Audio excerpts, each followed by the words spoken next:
It's hard to believe that 2024 is already coming to a close. It's been a really amazing year in so many different ways.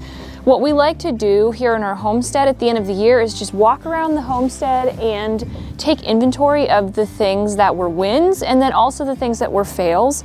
So we're going to be doing that today, and don't worry, we are coming at this from a compassionate place towards ourselves. It's not like we think we're failures.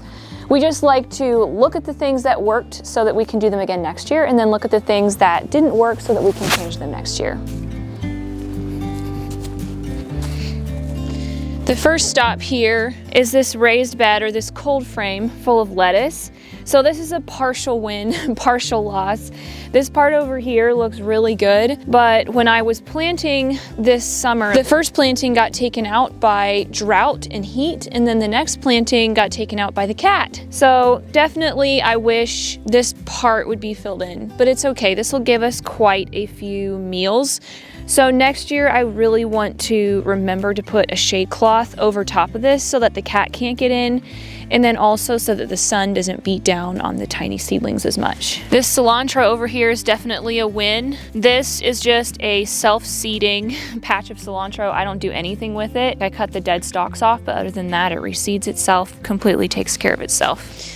I've probably said this 100 times already, but the herb garden was a massive, massive win. This was definitely my favorite part of our growing season. I have more teas and seasonings and medicinal herbs inside in jars than I ever have before, and it was just so much fun to do it.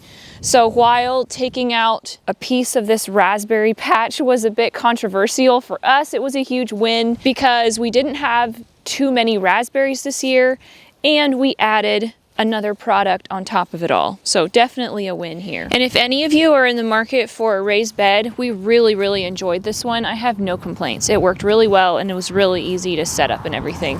Here's my garlic patch, and this is kind of a win and a fail all at one time. The reason I had to plant this garlic patch in the first place was because my spring garlic just didn't come up this year. I planted this entire bed in garlic like a month ago, and not a single one has germinated, and I'm so confused. I've planted spring garlic for years and never had this issue. So that was a fail, but I replanted this, and I'm just gonna count this as a win, I guess. There's definitely garlic coming up. The cover crop needs to be taken care of. But then I did notice that the dog and the cat must have dug up a few of the cloves that are just like laying around, so kind of feels like the universe is trying to keep me from growing garlic this year, honestly. Another huge win that actually surprised me this year was how motivated I was and excited I was to take on new things and not just do the things that I was really good at or the things that I really knew how to do. A few years ago, we were at a place of like extreme burnout where we actually thought of just ditching this whole lifestyle. We just pushed ourselves too hard, and everything about this lifestyle was just triggering to us. But this year, I've been noticing that that passion for this lifestyle is starting to come back, and it's really exciting for me because honestly, I didn't know if it would ever fully come back. I knew that I wanted to do this for the rest of my life, but I didn't know if it would become this like burning passion, something that I just loved and actually enjoyed. We still didn't do like a massive variety of things. We still keep things simple. I think I probably always will because that's just how I am. But this year we did dried beans, we did sweet corn, we did loofahs. I'll talk about this later, but I also feel like I've been experimenting more and actually having fun experimenting. And this goes by months. Like some months I'm like, okay, I can't handle anything else this month. But right now I'm in this like moment of just enjoying all the new things, all the experiments. We're taking a real quick break to tell you guys about the sponsor of today's video, Thrive Market. We're shooting this sponsorship during our kids' quiet time because we didn't want them to see and hear all the things we have in this box. Christmas is coming up, and I'm always looking for healthier options of treats to put into their stockings. I want to stay away from all of the artificial flavorings and food dyes, but I still want them to have treats, and Thrive Market is perfect for that. Thrive Market is quickly becoming our favorite online grocery store for those times where we can't find the things we want in our local grocery store. This is my all-time favorite chocolate. I'm actually going to put one of these into my own stocking. I'm serious. Here's some essential oil that I have been using for soap making. Some healthier chips for the kids' stockings. Thrive Market has guaranteed savings on every order. If you find a lower price somewhere else, they will match it for you. Also, cheddar bunnies. little beef sticks for the kids' stockings. These I thought looked really cool. Anytime I go to a grocery store of some kind to find any kind of bath fizzy stuff, they have like so many fragrances in them. These do not have any synthetic fragrances, so I'm putting these in the girls' stockings.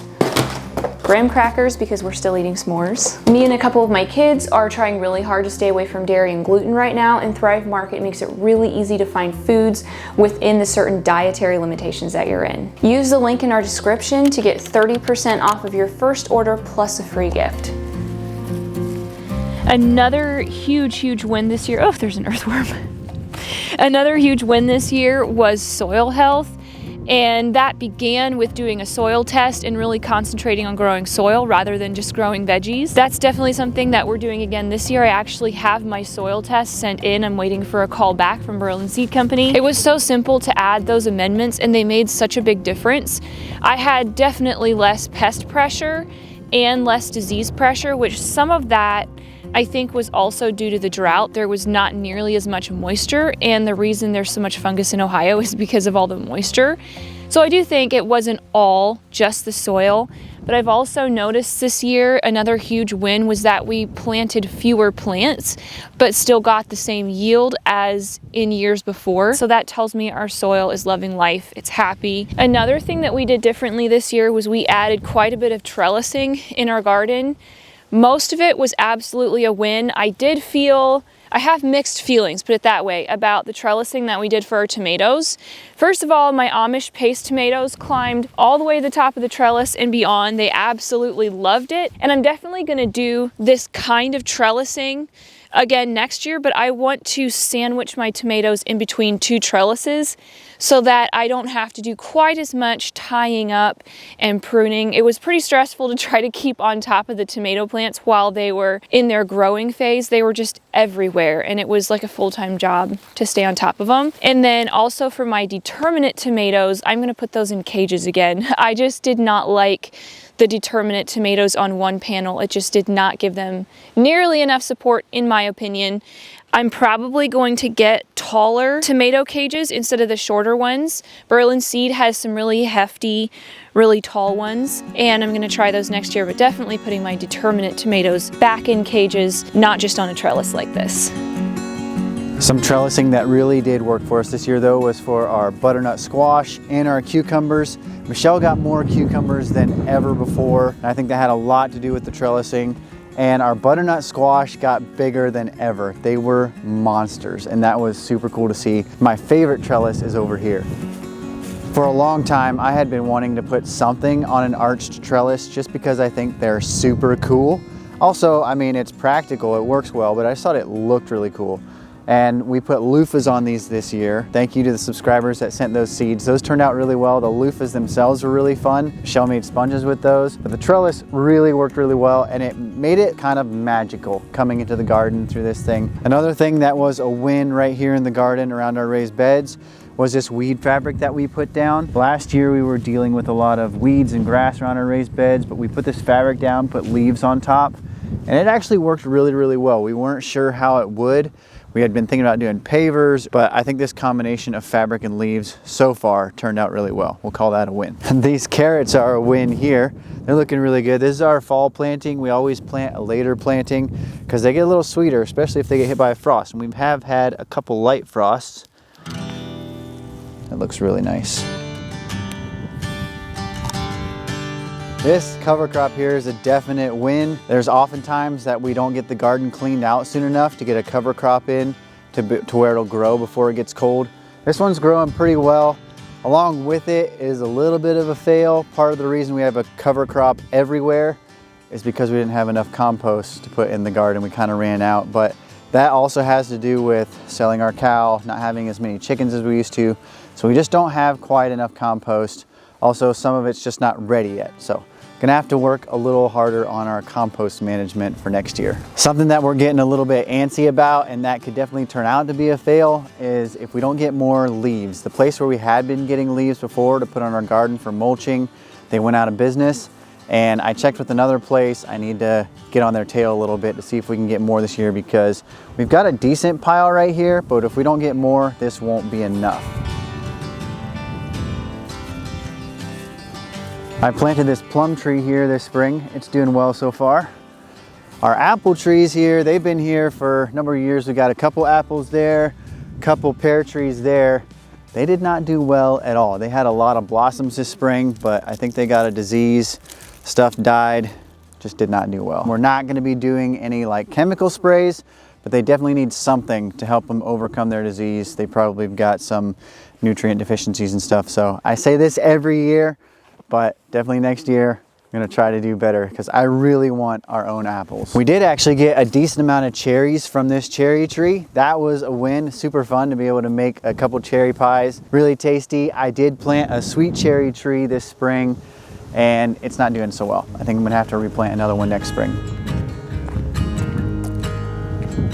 While we're on the subject of fruit, these grapes were kind of a fail this year. It's pretty obvious that they've got some nutrient deficiencies and they need some pruning. So we're planning on pulling up this weed cloth and putting some compost down right beside the plants and getting the pruning correct next year. So hopefully these will do better. We did actually get some grapes, but the plants just did not look good at all. The ducks that we got this spring or early summer were a big win. There was also a little bit of fail here and there. Not that the ducks themselves are a fail, but I will say they were a bit of an issue this fall. They went along the bottom of my raspberry plants and ate like all the raspberries that they could reach. They also got all the tomatoes that were on the bottom of my tomato plants. They picked all of those off and ate them. So they were a bit of a nuisance in the garden, honestly. It wasn't too big of a deal because I definitely had enough tomatoes and raspberries, so I just let them do it, but they will destroy your garden if they're free ranged. I really though felt like the joy that I experienced watching ducks has far outweighed the damage that they did in my garden. I don't know why, but there's something so fascinating about ducks to me. The way they waddle and they have these quirky personalities. I taught them to come when I call. I'm not gonna make the noise that I make to get them to come because I sound ridiculous, but they really truly are a ton of fun and they are giving us eggs. They give us eggs every single day and these eggs are amazing for baking and they're like deep orange because the ducks are free ranged. So they're so healthy. I just like add them into chicken eggs. They have a little bit of a different texture if you hard boil them, but you would never know the difference if you mix them up with chicken eggs when you first scrambled eggs and things like that. And then for baking, they make this like really soft crumb. They're the best for baking. I always use the duck eggs over chicken eggs for baking. Hey ducky duckies. Hey ducky duckies. Our chickens are a definite win right now. They are laying really well, getting a lot of eggs from them, but it wasn't so much this spring. We had a really bad hawk problem. We lost a bunch of them. They were not laying well. We ended up buying eggs from the neighbors for a while, but we just over the winter raised some new laying hens and they are doing really well now. I don't know what happened to the hawk. All of a sudden it just disappeared. So that's a win.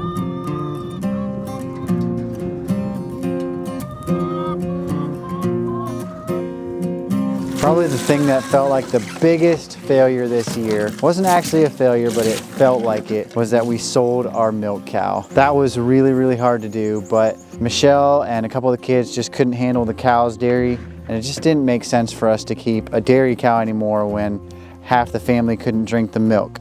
But she did go to a good home, and I can still get milk from that farm to drink, and so that's definitely a win on that front. One of the other places that we kind of failed this year was I didn't get scheduled soon enough to get our steer butchered, and so we ended up running out of hamburger, and so we had to buy some of that. We were able to get it from a local farmer. That's a win there, but still a little frustrating. Something that I need to come up with a solution for that for next year, and I have an idea for you, and I will talk about it once we get back to the back pasture.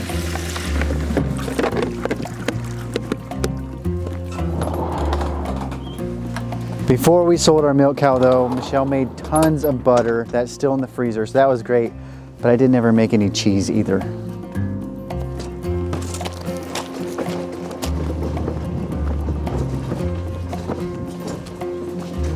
Before we get to the backfield, I did want to say something about the bees real quick. I feel fairly good about the bees this year. They're not out flying right now because it's pretty chilly today.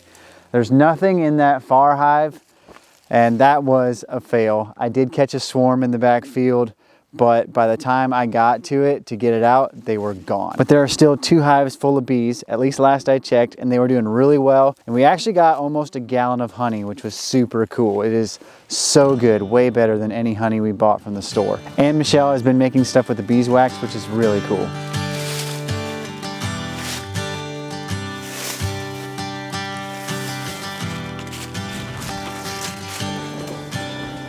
Hey, hero.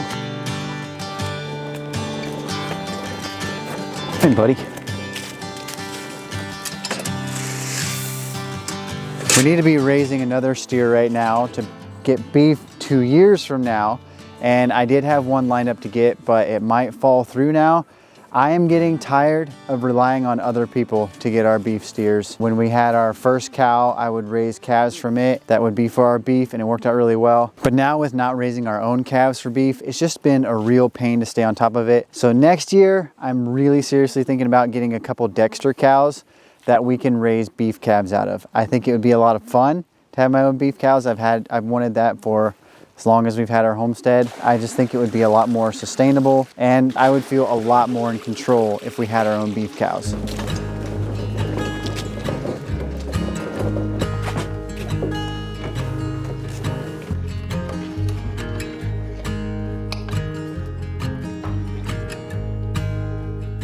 Before we head on down to the basement in the root cellar, I'm just gonna sit here with some soup and thaw out. We've been outside filming all morning and it was so cold. I've had a lot of wins in the kitchen this year, which is saying a lot because I don't enjoy the kitchen, but I've been enjoying the kitchen a wee bit more, just a little bit more. And I think part of it's because my kids are older and so they're not, you know, tugging on me while I'm trying to cook and bake and stuff. I've been doing a lot of experimenting with sourdough. It's just becoming more intuitive and so much easier for me, so that's really fun. I've also been sprouting things. I've been doing sprouted broccoli seeds and also alfalfa sprouts. Really good, really healthy. I've been staying on top of my meal prep for the most part. I've also taken things in the kitchen further, and I've started making more body products like body butter and deodorant, things like that. I've also been messing with beeswax candles, which is really fun. And I have my newest obsession that I'll show you here in a second. Overall, I just have been feeling more motivated in the kitchen,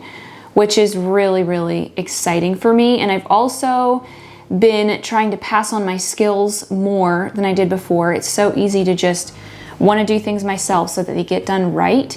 But I've been slowing down enough to take the time to be intentional with my kids, show them how to clean, show them how to cook. It snowballed and made it easier then for me to get more work done because my kids are helping me more. I feel like a proud mother. This is something that I have been working on lately. I've been working on making tallow into soap. This is something I've been wanting to do forever. And I've finally gotten it done. I had a friend come over and she showed me all the how-tos of soap making.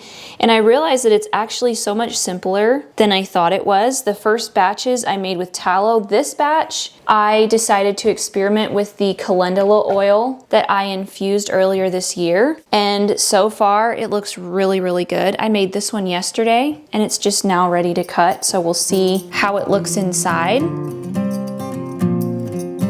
These first bars here that I made, they look really good. They do have this like white spot in the middle, which means that if I understand it right, the bar of soap wasn't hot enough for long enough. So for this one, I wrapped it in a towel. And so I'm really hoping it won't have that spot in the middle. This doesn't mean anything bad. These are absolutely usable, nothing wrong with them at all. But it just doesn't look as appealing to the eye. I'm still perfecting my skills with soap making. Once I feel like I have something,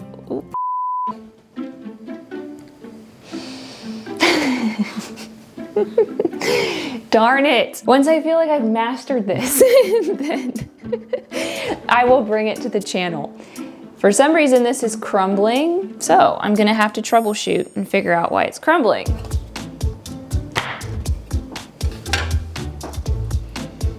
I mean, that looks right. And for some reason, the first one kind of broke off and I don't know why.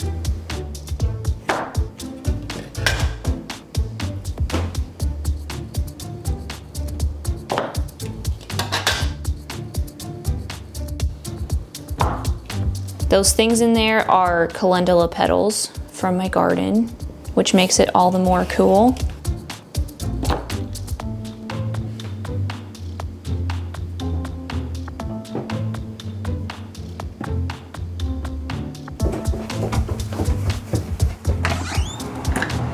I made mention to this before, but I definitely have more food in jars this year, including herbs, than I ever have before. Tons of tomato products, that was a huge, huge win. Pickles were a huge win this year. Honestly, I can't think of very many failures when it comes to canning, because this was definitely an exceptional year for me with canning.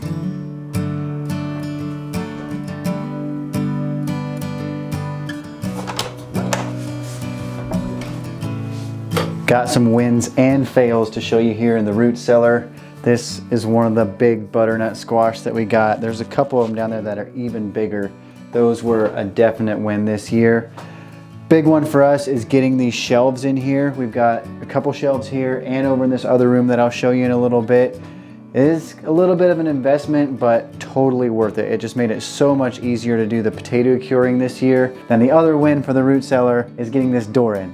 Still needs a doorknob, but the door is in, and it's really going to be helpful, hopefully anyways, to keep the potatoes from sprouting as soon. If potatoes and onions are in the same room together, the onions release some kind of gas or whatever that will make the potatoes sprout sooner. So over in this room is where we are keeping our potatoes and our sweet potatoes. A win for us this year is it doesn't look like the white potatoes have the virus Y that they had last year. We didn't plant as many Yukon Gold this year, so that's probably part of it, but even the Yukon Golds that we've seen so far don't have the virus Y. Sweet potatoes, I would say, are a little more on the side of being a fail. This one right here looks really good. It's really nice, really big one, but we got not nearly as many sweet potatoes as we wanted, and also a lot of them that we got were like smaller and they got broken and they are going bad a lot faster than they should. So that's kind of a fail. Overall, I definitely feel like this year was a success. We do not feel like failures, but there's definitely things we can look back on and learn from. So we're excited for what's coming next year. In this video, I feel like we kind of gave you just an overview of what all we do on our homestead. And if you really want to go on a deeper dive of what we do, what we grow, and things like that, watch this video next. We're gonna... And don't forget to go to thrivemarket.com/morethanfarmers to get 30% off your first order plus a free gift.